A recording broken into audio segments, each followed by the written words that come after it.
to what extent does the youth element, that some of which is on loan and some of which is still at the AXA, play a part in the thinking of the transfer strategy for next season? The Athletic have written a piece this morning about the life and times and trials of Stefan Bajcetic. I want to have a chat about him. Ben Doak, was it yesterday or the day before, scored what can only be described as a wonder goal. An absolute beauty, cutting onto his left off the right. If you haven't seen it, I really suggest you try and find it on the YouTubes. Lewis Kumas, doing really well at Stoke. Was actually spoken in the week about saying how he looks up to Luis Diaz. I hadn't quite realised that Kumas was playing as left wingy as he is. He has 2 goals and 2 assists in 2,100 minutes, just to backtrack. Doak has 3 goals and 6 assists in 1699 minutes. And then there's Jayden Downs, Mo Stewart. There's Jayden Downs, who's actually, in a sense, the man in possession, because he's at AXA, mainly by dint of him getting injured. Now back, now regularly in squads. Talks of loans to Stoke, Blackburn and Preston, possibly.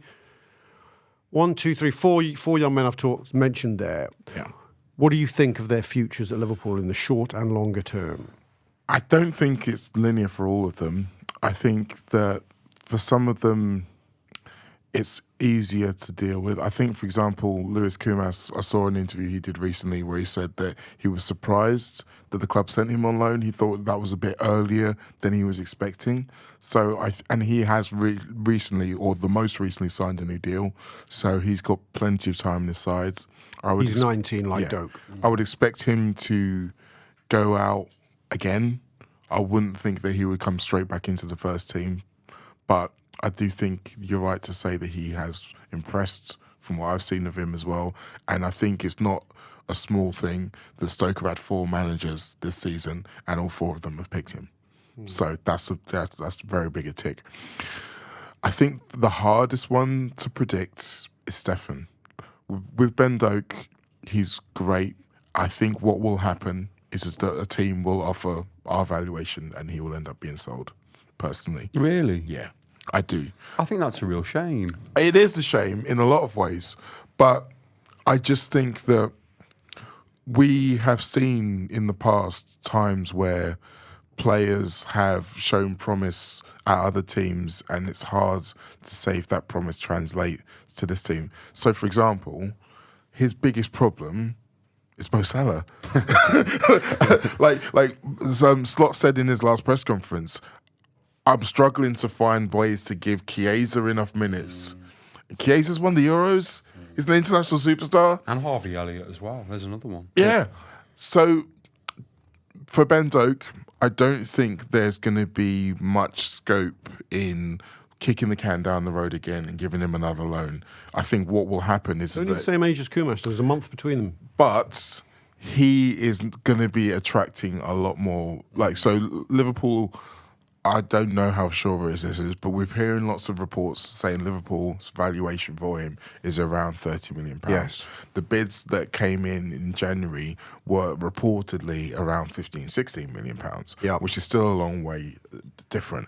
However, if he continues on the trajectory he has been on, I think by the time you get to the summer, then those bids might get closer towards 23, 24, 25, and then there might become a conversation.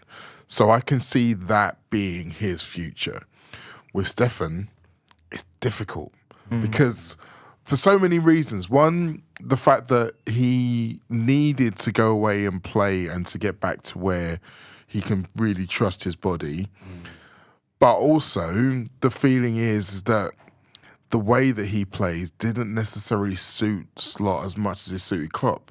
So there's a world there where it's like, well, would he not benefit from being close to the manager a little bit more? He didn't really make much gains during pre-season. So I feel like there's time that relationship needs to develop if he's going to become a Liverpool player.